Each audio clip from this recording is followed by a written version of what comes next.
One of the critical traits that distinguishes human beings from all other animals on Earth, at least as far as we know, is the ability to think about and render ethical and moral judgments. We call upon a wide range of influences in making those judgments, influences like history and memory, consideration of the consequences of various choices, and the weighing of risk associated with any course of action. A principal concern of spirituality is to shape and inform a system of values people can rely upon to help them make moral judgments. What are right and wrong in a given circumstance? What does it mean to weigh our choices in the context of the social compact by which we collectively define good and evil? And are there supernatural influences other than the mind of God, operating from agendas all their own, that impact the destiny of our souls with the aim of undermining our moral standing? In this edition of the Temporal Reverie, I want to talk about the nature of evil, how it has a seductive capacity to tempt us toward ego and selfishness, neglect, and even malice toward others. And I want to consider whether a conflict begun long ago in the domain of the divine might affect our personal spiritual fates, whether a personal vendetta left over from that conflict is being carried out in the material universe in an attempt to destroy and corrupt the creation and us along with it. It's time to talk about the devil. Does the devil exist?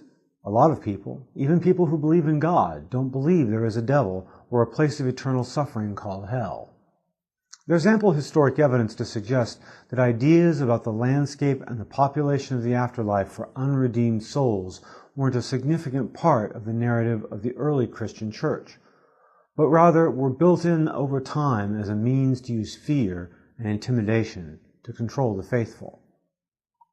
Those who do believe in the existence of the devil insist this being is engaged in a continuation of a war against God and is out to subvert anything God loves, including the physical universe, the earth, and especially the human race.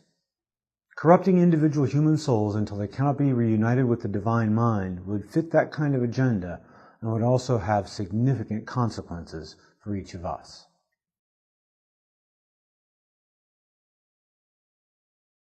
Although the devil appears across the entire biblical landscape, starting with the temptation of Adam and Eve and their expulsion from Eden, to the cynical wager made with God that faithful Job could be corrupted into doubt, to the attempt to seduce Christ in the wilderness to worship him, and to the final battle between good and evil in Revelation, in truth, very little is said in the Bible about how the devil came to be an adversary to God and tempter to humanity. In Luke chapter 10, verse 18, Jesus simply says, "I saw Satan fall like lightning from heaven." This passage is said to possibly mean a variety of things, from Satan's defeat after the angelic war he fomented in heaven, to a literal fall from the physical dominion of heaven and into his own territory of hell. Most of what is typically believed about how Lucifer, once glorified as the most beautiful angel in heaven and given authority subordinate only to God and Christ, came to be cast out and twisted into evil personified, actually comes to us from John Milton's epic poem Paradise Lost.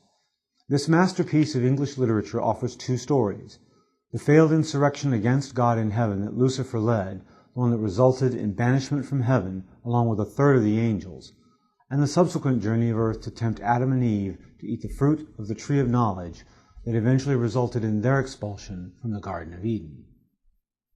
As the story goes, the being now called the devil was once an angel in heaven named Lucifer. The name Lucifer means bringer of light, which sounds like exactly the opposite of what comes to mind when you think of the devil.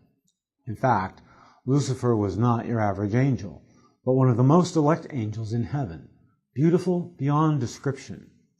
And this position of status, as well as his tremendous beauty, is what is said to account for Lucifer's fall from grace. Lucifer came to love all the adoration and attention that he received by virtue of his status and beauty, so much so that he began to believe that he should receive all the attention and worship being given to God. He began to see himself as more deserving, more worthy, and better suited to God's authority than God himself. It was that excessive ego and vanity that gave rise to jealousy, and from this jealousy, Lucifer plans and leads a revolt against God in which he is able to enlist the support of a third of the angels in heaven. God defeats Lucifer and his supporters, and then is left with a problem of what to do with these former children who have allowed ego to tempt them to violence and hostility toward their Creator. These beings have changed. They are no longer happy to serve God in facilitating peace, love, order, healing, trust, and compassion within the creation, but now have embraced war, hatred, jealousy, chaos, suffering, suspicion, and selfishness. These former angels possess consciousness just as God does and just as all human beings do. They have free will, which God realizes only enables them to continue to pursue an agenda in opposition to God's. As creatures of divine spirit, they are not destroyed, regardless of whether that's a consequence that God could or might have imposed. But one thing is clear. What Lucifer and his followers have become is fundamentally incompatible with continued existence near God and the loyal angels. Simply put, they have become creatures of shadow, unable to remain in proximity to the light of the divine mind. So they are banished.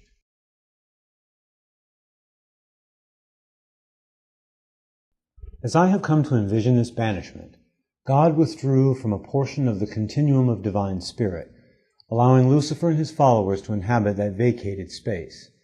In this realm, they would have a place to exist that was outside the sight of heaven, the loyal angels, and God. And this place, which has come to be called hell, is where the being now known as the devil set up his rule. The common belief about hell is that it was created by God as a place of punishment, which puts God in a vindictive role that's hard for me to embrace. Another possibility is that the formation of hell was a compassionate act on God's part, so that these eternal beings would not endure the pain of being near the presence of God. But what became of hell after Satan and his followers settled in is what came to define the character of this place. Another great work of literature, Dante's The Inferno of the Divine Comedy, takes the reader on a detailed tour of the capital of hell. Above the gates, at the entrance of hell, appears these words, "Abandon hope, all ye who enter here." The angels cast out of heaven had become filled with anger, violence, jealousy, fear, and hatred, so it should come as no surprise, given the occupants, that this new dominion of hell would not be destined to become a pleasant place. Hell exists as the only refuge in which beings made of eternal spirit that have been corrupted by evil can dwell outside the presence of God. It became a terrible place because of the energy of the beings making it their home. To paraphrase the words of Buddha, it was not a place where Lucifer and his followers were punished for their hatred and anger, but rather a place where they were punished by their hatred and anger.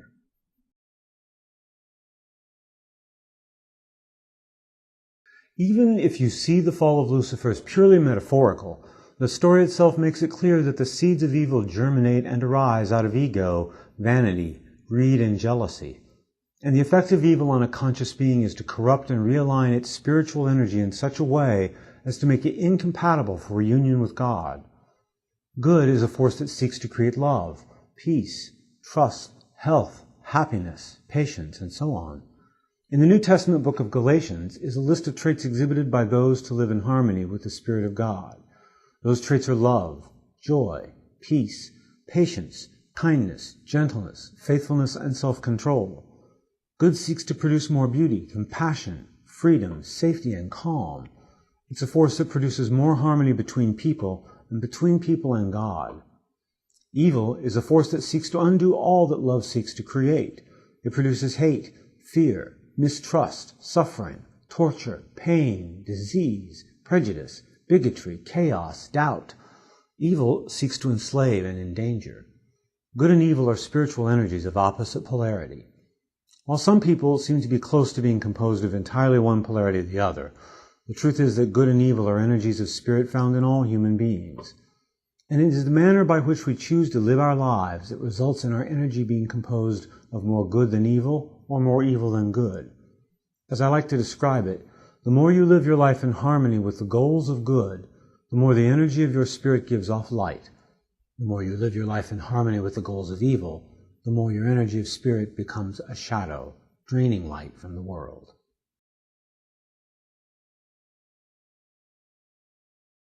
With the exception of a fairly small minority, most people would not describe themselves or their actions on a consistent basis as evil. So how does as much evil find expression in world events as we hear about so often? Seduction. The danger of evil is that it usually seduces people through a wide array of temptations. After all, in spite of most depictions, Lucifer is not a hideous creature, but one of great beauty. Con artists are able to carry off their plans because they present themselves as charming, trustworthy, and likable. In Shakespeare's Hamlet, the main character sees the ghost of his father, but then worries that the devil is tempting him to do evil by showing him a face that young Hamlet would trust. In considering this possibility, Hamlet makes this observation. The devil hath power to assume a pleasing shape, yea, and perhaps out of my weakness and my melancholy, as he is very potent with such spirits, abuses me to damn me. It's common for human beings to feel more comfortable trusting people who are easy on the eye. We psychologically associate beauty with goodness and ugliness with evil. The devil, often called the father of lies, turns this tendency against us to seduce us into the wrong choices and actions in doing the handiwork of evil in the world. But a pleasing shape need not be the outward appearance of a human being. It could be the promotion you want, but only can get if you sabotage a colleague. It could be the prospect of sexual pleasure that requires you to cheat on a partner or spouse. It could be getting the best price for a house you're trying to sell, but can only talk someone into paying that price by lying about necessary but expensive repairs it needs. Anytime you're being tempted to do something that appeals very much to you, but will also cause harm to others in the process, no doubt the pleasing shape of the devil is somewhere close at hand, luring you into the service of evil. All the more reason, as Verbal Kint put it, for the devil to convince the world that there is no devil. It's easier to tempt you into aiding evil if you can be blinded to the presence of evil. The damage you could be seduced into doing is not limited to harming others. The creative concealment or rationalization of evil acts gradually changes the polarity of your own soul so that before you know it, you've become mostly a creature of shadow.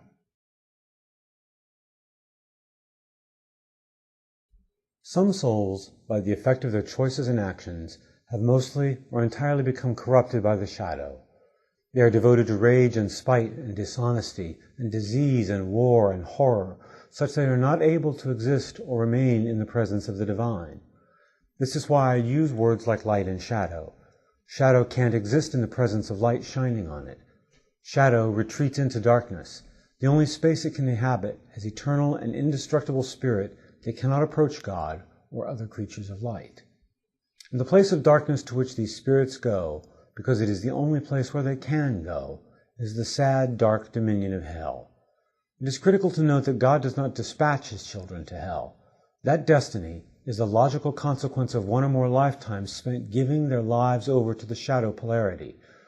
Hell may be a very unpleasant place, but I don't believe it exists as a punishment, but rather as the only possibility left where existence is possible in a state of separation from the presence of God. I believe that part of the life review we experience with God after each incarnation includes an examination of the spiritual polarity our experience has produced and been brought back into our authentic self. Most people, being complex and imperfect, are a mixture to one degree or another of the two essential spiritual polarities of good and evil, or light and shadow. Hopefully, our intentions for growth include enhancing our goodness and intensifying our light polarity.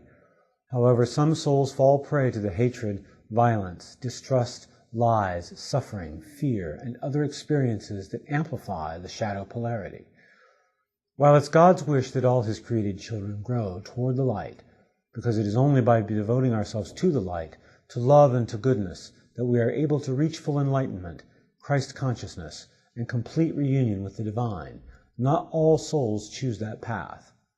We can consider that deeply sad, even tragic, but in the end our lives are filled and colored by the energy of our choices and deeds. The fate of our eternal souls is ours to determine. Next time on the Temporal Reverie, I want to examine some ideas about how the eternal energy of human consciousness actually becomes joined to a body as it develops in the uterus. Not only might these ideas provide some insight into how each path we travel through the theater of experience contributes to our ongoing evolution, but may also provide a useful context for thorny questions about when life begins. Whether or not you decide to believe in the existence of a powerful malign consciousness like Satan, or a supernatural dominion of evil like hell, clearly, within each human soul there are temptations we face to act in ways that fall short of our highest ethical, moral, and philosophical ideals. Having a narrative for illuminating the nature of evil, its aims, its corrupting influence, gives us tools for how to recognize and confront those selfish, ego-driven, harmful choices. Real or myth, one thing's for certain: you have to give the devil his due. I'd like to know what you think about this program. You can write to me on the email address on the screen. My thanks to God for this chance to share with all of you, and may the gifts of love, joy, peace, and enlightenment come to you all.